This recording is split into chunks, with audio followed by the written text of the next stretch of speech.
1 through 10 STS top second base prospects via the model. And the first one, we're staying organizationally with Detroit. It is one of your favorite players, someone you targeted very heavily in FYPD last year. That's Kevin McGonigle. Why don't you go ahead and talk about McGonigle a little bit? K-Mac. Yeah, man. I think I was higher on the entire industry except for BP, one of the Bs. I think it was Baseball Prospectus. And so had him in the in the 80s or 70s or something like that before the season started last year. A lot of folks weren't really giving him a lot of credit. I trusted the scouts on it, and just some things I had seen. And he's a smaller guy, played some great defense. And I just remember hearing repeatedly, he's got more pop than you'd think. And I love hit tool first. Hit tools are the hardest to teach.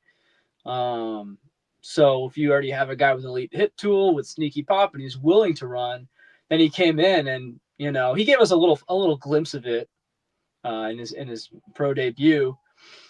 But then he's basically proven last year that this is a guy who I'm hearing people compare his hit tool to Max Clark's now.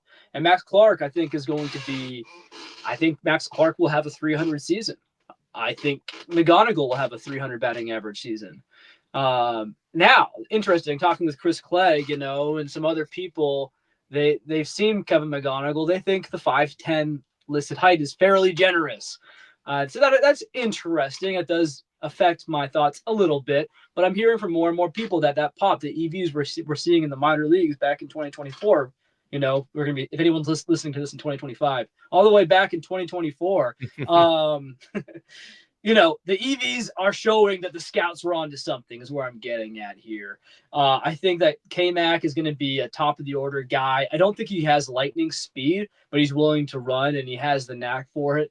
And, we're talking Colt Keith. We're talking Max Clark. We're talking K-Mac. We're talking Kerry Carpenter. We're talking Josue Brasino. We're talking Riley Green. We're talking about a franchise that's overhauling and becoming a force. There's others we haven't even mentioned. There's a lot of hope. Lorenzo. There's a lot of hope and really interesting upside starting to sprout up in Detroit. And so it's exciting. And I think it's cool that McGonigle is the first top-ranked second baseman for Scout the Statline, because that means even the robots think he's pretty good. And I would say that it'll be interesting to see if he plays. I think he is a second baseman, but they might give him a chance to be their shortstop. Sweeney seems okay. Rainer's going to take a while. We'll see what happens. Yeah, I think you said it. It's going to take time. And the nice thing with this organization, and I think that's the biggest thing I take away with the Colt Keith move, is they're not going to mess around with Baltimore like Baltimore did, where if you're not performing, they have somebody to come in and take your job. That's kind of the nice ability of flexibility. And McGonigle, if he can play, he will play, right? There will be an opportunity, whether it's shortstop, whether it's second base. His 2024 line was 74 total games, 5 home runs, 22 stolen bases, a 309 average, 46 walks to 28 strikeouts. So we love to see that. 401 on base percentage. Really put together a solid season. And not only is he our number one Scout the Statline second baseman, he's actually ranked 3 overall on the player rater. And that is an incredibly high ranking. Coming in as his prime projection, it has him at 128 WRC plus, a BA of 288, on base percentage 365, a slug at a 456, which is really interesting, right? You talk about the EVs being a little bit more than expected with those measurables. It's a nice slug from the model. 17 expected home runs, 19 stolen bases. Overall, that's a damn good line for a second baseman, and I think we can probably expect him to be a 20 stolen base guy. But my question before we move on is, he has an eerily profile similar to Durbin outside of he is a better hitter.